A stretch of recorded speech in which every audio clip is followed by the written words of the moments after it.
الحمدللہ رب العالمین والصلاة والسلام علی رسولہ الکریم ان اللہ و ملائکتہ یصلون علی النبی یا ایھا الذین آمنوا صلوا علیہ وسلموا تسلیما بلغ العلا بکمالہ کشف الدجی بجمالہ حسن جمیع خصالہ صلوا علیہ وآلہ۔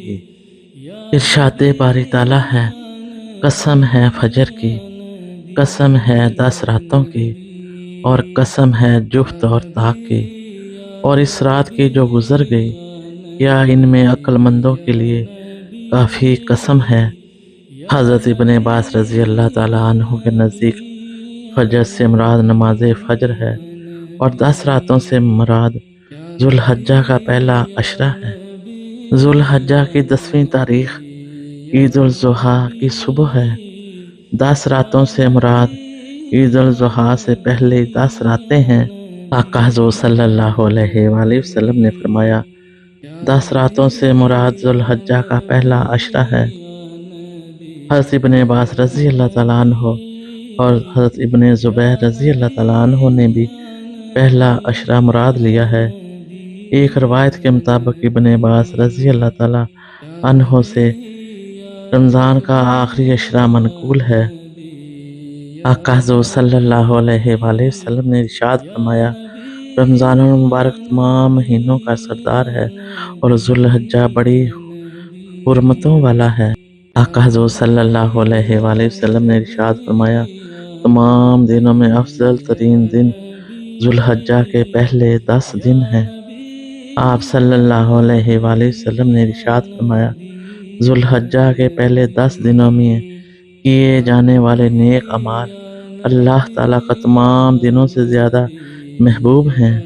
صحابہ کرام رضی اللہ تعالیٰ عنہ نے عرض کیا، یا رسول اللہ، جہاد سے بھی زیادہ؟ فرمایا، ہاں، جہاد سے بھی زیادہ، البتہ وہ شخص جو اپنی جان اور مال لے کر اللہ کی راہ میں نکلا، پھر اس کی کوئی چیز واپس نہ آئی۔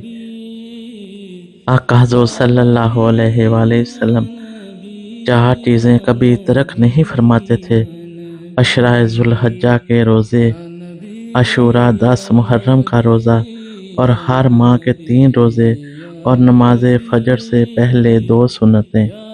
احادیث مبارکہ کی روشنی میں ذوالحجہ کے پہلے 10 دنوں کی عبادات اللہ تعالیٰ کو دوسرے تمام دنوں سے زیادہ محبوب ہیں۔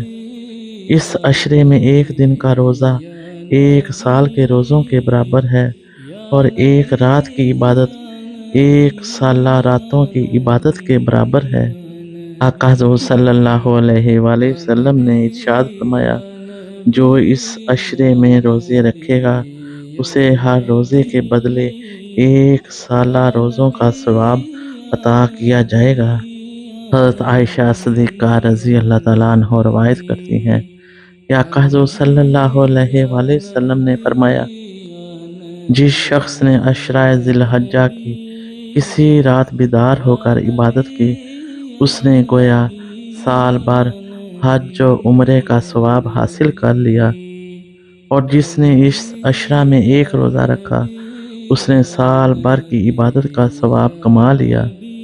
آقا حضور صلی اللہ علیہ وآلہ وسلم نے فرمایا، جب ذوالحجہ کا چاند نظر آ جائے تو عبادت کے لیے سرگرم ہو جاؤ، کیونکہ ان دنوں کے اللہ تعالیٰ نے بہت فضیلت بخشی ہے، اور ان کی راتوں کو دنوں کی طرح محترم بنایا ہے۔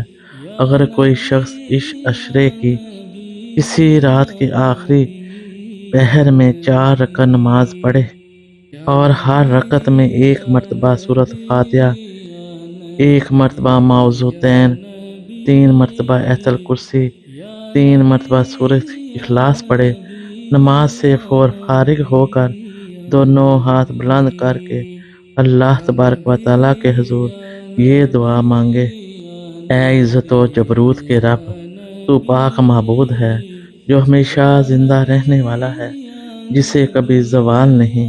تو پاک ہے، تو تمام کائنات اور مخلوقات کا رب ہے، تیرے لیے ہر حال میں عظمتیں اور تعریفیں ہیں۔